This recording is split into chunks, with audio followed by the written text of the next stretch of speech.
आज युवाओं के अंदर एक विश्वास जगाने का काम किया है कि अगर वो योग्य है तो निश्चित रूप से अपनी योग्यता के आधार पे सरकारी सेवाओं के अंदर अपना स्थान बढ़ा सकता है।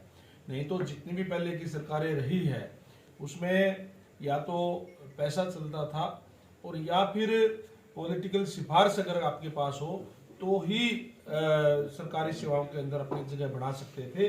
लेकिन आदरणीय मनोहर लाल जी ने योग्यता के आधार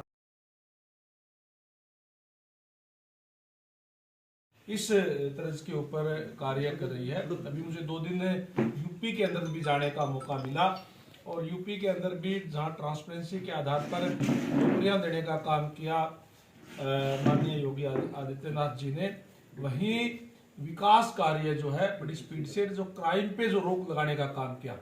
इसलिए आज उत्तर प्रदेश में निश्चित तौर पर पूर्ण बहुमत से और भारतीय जनता पार्टी की सरकार बनने जो है जा रही है। और आज अभी पंजाब के अंदर मेरी भी ड्यूटी लगी है और निश्चित तौर पर मैं कह सकता हूं कि जिस तरीके से भारतीय जनता पार्टी की सरकार जहां जहां स्टेट के अंदर है, जो देश के अंदर है, जहां आदरणीय नरेंद्र भाई मोदी जी के नेतृत्व के अंदर विश्व पटल के ऊपर देश का गौरव बढ़ाने का काम किया है, तो निश्चित रूप से मैं समझता हूं कि जो ये चुनाव है इसके फैसले भारतीय जनता पार्टी के पक्ष में आएंगे। आप पार्टी की भूमिका कहाँ देखते हैं? पंजाब में लगातार ग्राफ बढ़ता जा रहा है और दिल्ली में जो घोषणाएं की गई थी वो लगातार पंजाब में वो उसी पैटर्न पर जो है आप पर सरकार चली हुई है। दिल्ली एक अलग प्रदेश है और पंजाब का अलग कल्चर है, अलग तरह का है। तो मैं नहीं समझता कि आज आम आदमी पार्टी की कोई जो है ज़्यादा वो रहेगी। जहाँ तक आज की जो सिचुएशन है पंजाब की, किसी भी पार्टी को पूर्ण बहुमत मैं समझता हूँ कि नहीं मिल रहा और चुनाव के बाद में क्या परिस्थितियाँ बनती है उसमें कुछ भी हो सकता है। ये जैसे मैंने पहले कहा कि भारतीय जनता पार्टी की भी अच्छी सीटें पंजाब के अंदर आएगी। जिस तरीके से जहाँ जहाँ भी मेरी बात हुई है, जहाँ जहाँ भी जो रुझान, जो लोगों का एक माहौल जो देखने को मिल रहा है, तो निश्चित रूप से बीजेपी प्लस भी जो है वो भी अच्छे सीटें लेकर के आएगी। चुनाव के बाद में क्या समीकरण बनेंगे उस समय बताएगा। गठबंधन सरकार कांग्रेस की सरकार है तो उसको चुनौती देने के लिए जैसे आप ग्राउंड में उतरे हैं, भाजपा के चाहे नेता हैं वो प्रचार के लिए जा रहे हैं, तो किस एजेंडे की बातें लेकर जनता के बीच जा रहे हैं सर? देखिए, जहाँ तक कांग्रेस की बात है, मुझे लगता नहीं कि उसको किसी दूसरे से चुनौती की जरूरत है। कांग्रेस के लोग तो आपस के अंदर ही एक दूसरे को निपटाने का काम जो है वो करेंगे। अपनी कुर्सी उनको चाहिए, केवल अपना मैं अध्यक्ष बन जाऊं, मुझे कोई जरूरत नहीं है बाकी कुछ करने की, बाकी कुछ हो ना हो, पार्टी आए ना आए, इस टाइप के है। यानी कि केवल और केवल स्वार्थ की राजनीति कांग्रेस पार्टी के अंदर हो रही है। केवल अपनी सीट के लिए, अपने चौधर के लिए कांग्रेस के लोग आपस के अंदर ही लड़ने का काम कर रहे हैं और जनता ये तमाम चीजें देख रही है। तो मैं नहीं समझता कि कांग्रेस की कोई चुनौती कोई ज्यादा जो है वो रहेगी।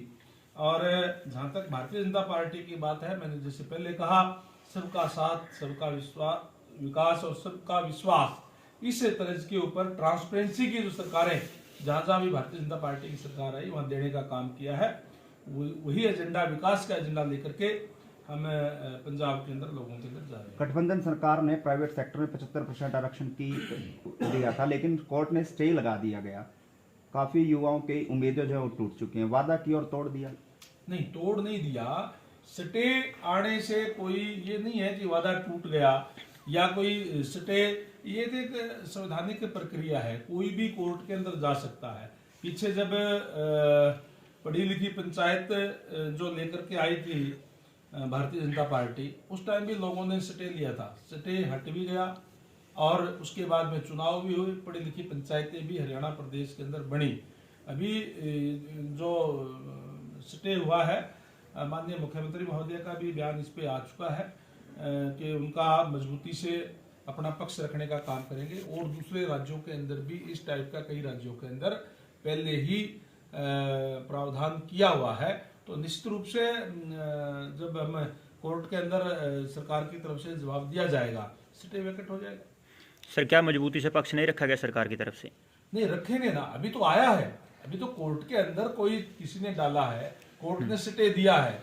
अब सरकार अपनी तरफ से जो भी अभी डेट आएगी उस पे अपनी तरफ से मजबूती से उसका रिप्लाई देगी और सुप्रीम कोर्ट चलेगी सरकार उसमें। हाँ जी, सुप्रीम कोर्ट चलेगी सरकार उसमें। चलो मैं एक वो तो जो भी संवैधानिक प्रक्रिया है वो लीगल जो लोग देखते हैं वो वहाँ अपना पक्ष सरकार का रखेंगे और निश्चित रूप से उसको लागू करवाने का काम भी होगा। एक बार सर्वे फ्लैश हो रहा है कि हरियाणा नंबर 1 हो गया बेरोजगारी में। जी सर। देखिए ये तो मैं समझता हूँ कि आज हरियाणा बेरोजगारी में नंबर 1 तो ये हो सकता है कि जो कांग्रेस के लोग थे, जो विपक्षी पार्टियों के लोग थे, जो राजनीति के अंदर अपना रोजगार ढूंढते थे, वे जरूर बेरोजगार हो गए।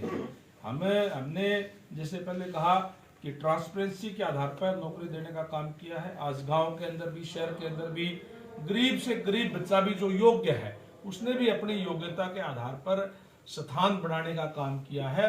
ऐसा उदाहरण आपको पहले कहीं नहीं मिलेगा। अभी कौशल रोजगार ऐप के माध्यम से जो बेरोजगार नवयुवक है वो अपना रजिस्ट्रेशन वहाँ करा रहे हैं और चाहे जो टेम्परेरी नौकरियां हैं वो भी उन्हीं योग्यता के आधार पर जो मापदंड बढ़ाए गए हैं उसी के आधार दे दी। लेकिन एसआई की बात करें या फीमेल कांस्टेबल की बात करें, अभी तक ज्वाइनिंग नहीं, लंबा समय हो गया। देखिए जैसे मैंने पहले कहा कि जब कोई भी किसी टाइप की भी प्रक्रिया है उससे तमाम पूरी होने के बाद ही वो ज्वाइनिंग की बात है और होती है। पहले की तरीके से ऐसे नहीं है कि कोई बिना कोई भी प्रक्रिया पूरी करे इस टाइप की कोई बात हो। अब जितनी भी भर्तियां पहले पिछली सरकारों के अंदर हुई है, बहुत सी भर्ती जो है वो रद्द हुई है। युवाओं के भविष्य के साथ खिलवाड़ हुआ है क्योंकि वो ठीक प्रक्रिया उन्होंने अपनाने का काम नहीं किया था। हमारी सरकार के अंदर एक भी भर्ती कोई जो है वो रद्द नहीं हुई है। सर सीएमआई की रिपोर्ट को मुख्यमंत्री जी कह रहे हैं कि बेरोजगारी में नंबर 1 नहीं है, झूठी रिपोर्टें हैं ये। लेकिन वहीं इसी रिपोर्ट को उत्तर प्रदेश के मुख्यमंत्री कहते हैं कि हमारा जो स्टेट है अच्छी उसके रैंक के अंदर है। मुझे कहने की जरूरत नहीं है। आपको जब गांव के अंदर, वार्ड के अंदर कहीं भी आप अगर जाएंगे तो बहुत से युवा आपको ये इस टाइप के मिल जाएंगे कि मेरे को तो गांव का ठीक तरीके से सरपंच में नहीं जानता था, मेरा सब इंस्पेक्टर नंबर आ गया, मेरे एचसीएस के अंदर जो है सिलेक्शन हो गई। मैं आपको बता दूं कि जहां पिछली सरकारों के अंदर विशेषकर जो ठीक सी नौकरियां होती थी, ठीक सी का मेरा मतलब है कोई सब इंस्पेक्टर की, कोई इंस्पेक्टर की, कोई एचपीएससी की, खासकर जो एससी के जो बैकवर्ड के लोग थे उनके जब रिजल्ट आता था तो 2 3 4 लेकर के उसके बाद में नीचे अक्सर एक लाइन लिखी होती थी, योग्य उम्मीदवार ना मिलने के कारण ये पद रिक्त छोड़े जाते हैं। आज जो एचपीएससी है उसके अंदर भी जो बैकवर्ड क्लास के लोग हैं उन्होंने ओपन के अंदर भी स्थान बनाने का काम किया है। रिकॉर्ड जो पिछले 2020 के अंदर जो एचपीएससी की भर्ती हुई है, मेरा ही हल्का है, उसके अंदर आर्यनगर गांव है, 2 सगे भाई जो है जो बैकवर्ड क्लास से है, जांगड़ा फैमिली से हैं, उन्होंने 2 सगे भाइयों ने एचसीएस के अंदर स्थान बनाने का काम किया। क्या ऐसी दूसरी किसी भी सरकार में ऐसा हो सकता है? केवल और केवल सिफारिशी जहां नौकरियां मिलती थी, जहां जो बैकवर्ड के जो लोग हैं, बैकवर्ड का एचसीएस का एक प्रजापति कम्युनिटी का ही है, जिस से उन्होंने अपना स्थान क्योंकि वो योग्य था उसने जनरल के अंदर अपना स्थान बनाने का काम किया। जहां नौकरियों के अंदर ये लिखा जाता था कि योग्य उम्मीदवार नहीं पाए गए इस कैटेगरी के अंदर क्योंकि उनकी राजनीतिक पहुंच नहीं होती थी, आज वो वर्ग भी, विशेषकर मैं स्पष्ट रूप से आपको कहना चाहता हूं, जो बैकवर्ड के जो लोग हैं उनके पास कोई पॉलिटिकल अप्रोच नहीं होती थी, इसलिए आज उनका भी योग्यता के आधार पर जो है वो नंबर आ रहा है। बहुत बड़ी बात है। बात योग्यता के आधार पर की जा रही है। वहीं नील नागर की बात करें, नील नागर प्रकरण की बात करें, एक व्यक्ति द्वारा उन पर भी आज भी कहा कि सिविल सर्जन के लिए उन्होंने 12 रोल नंबर उनको दिए थे। योग्यता के आधार की बात आप कर रहे हैं। देखिए जो भी कोई चलो नील नागर की आपने बात की या उससे पहले जो स्टाफ सिलेक्शन कमीशन है उसके ऊपर भी सरकार की तरफ से जो छापेमारी की गई थी, ये किसी कोई विपक्ष के लोगों ने या किसी ने कोई शिकायत नहीं की। माननीय मुख्यमंत्री महोदय के संज्ञान के अंदर जैसे ही कोई मामला आया उन्होंने स्वयं इसकी जांच करवाने का काम किया, स्वयं सरकार की तरफ से उनके ऊपर रेड मारी गई, एचएस लेवल के अधिकारी को बर्खास्त किया गया। इस सरकार ने स्वयं संज्ञान लिया है, यानी किसी भी कीमत पर भ्रष्टाचार जो है वो सहन नहीं होगा। इसी के तहत जो है ये कार्रवाई सरकार की तरफ से की गई है। सर 4-4 साल से सिर्फ फार्म लिए जा रहे हैं, फिर भर्तियां कैंसिल कर दी सारी।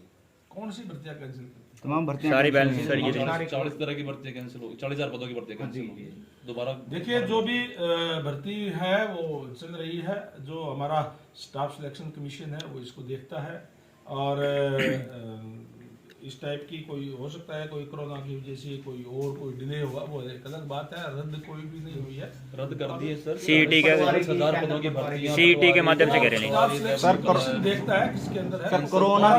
सर कोरोना के कारण भर्तियां रद्द की जा रही है, रैलियां रद्द नहीं हो रही। कहाँ रैली आज तो सर हर यूपी में, सर चल रहा है, यूपी में रैली हो रही है, हर जगह रैलियां हो रही है सर। अभी कोई सर रैली नहीं हो रही। मुख्यमंत्री जी की अभी पिछले दिन मीटिंग आपने देखी, कितनी भीड़ थी। कैमला में आप देख लो, कैमला में पार्ट 2 में आप देखो कितनी पब्लिक थी सर। करनाल की बात थी, रैली टाइप सी है सर, आप देखो कितनी पब्लिक है। ऐसा नाम रैली नहीं था बस उनका, नाम रैली नहीं है, पब्लिक तो आप देखिए। नहीं, रैली आप उसको नहीं कह सकते। जहाँ मुख्यमंत्री लेवल का कोई मंत्री है, कोई आता है तो 100, 200, 400 लोग आ जाते हैं। नियम और सबके लिए बराबर।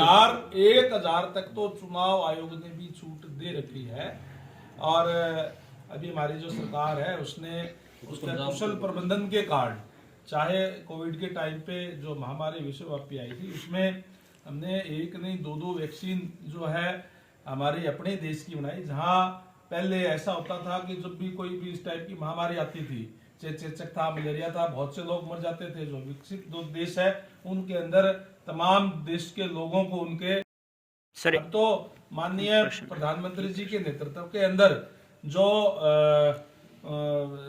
इसका जो कुशल प्रबंधन हुआ है उसी के कारण है कि आज हमें सबको 2-2 डोज लगी हुई है। आज सर एक प्रश्न, सर अंतिम प्रश्न ये है कि सीएमआई की रिपोर्ट को आप सही मानते हैं या नहीं मानते?